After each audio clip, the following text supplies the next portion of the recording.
13 December বিজেপির যোগদান সভায় বক্তব্য রাখতে গিয়ে মন্ত্রী বিকাশ দেববর্মা বলেছিলেন তিপ্রামথার কর্মীদের ব্রয়লার মুরগির মতো ছিঁড়ে ফেলবেন।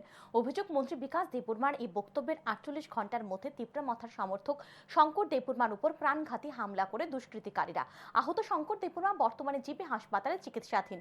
আহত শঙ্কর দেববর্মাকে দেখতে সোমবার জিবি হাসপাতালে ছুটে যান ওয়াইটিএফ এর সভাপতি সরোজ দেববর্মা। এদিন তিনি জিবি হাসপাতালে গিয়ে আহত শঙ্কর দেববর্মার শারীরিক অবস্থার খোঁজ খবর নেন। পরে সরোজ দেববর্মা সংবাদ মাধ্যমের মুখোমুখি হয়ে জানান, মন্ত্রী বিকাশ দেববর্মা বলেছিলেন তিপ্রামথার কর্মীদের ব্রয়লার মুরগির মতো ছিঁড়ে ফেলা হবে। মন্ত্রীর বক্তব্যের পর তিপ্রামথার এক কর্মীকে গুরুতরভাবে আহত করা হয়েছে। সরোজ দেববর্মা মন্ত্রী বিকাশ দেববর্মার বক্তব্যের প্রতিবাদ জানান।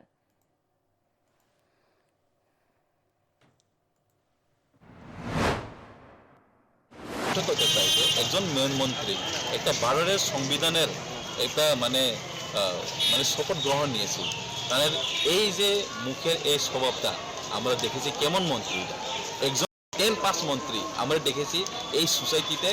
কারণ একজন আনএডুকেটেড মন্ত্রী তাহলে আনএডুকেটেড মতন তারা কথা করতে পারে।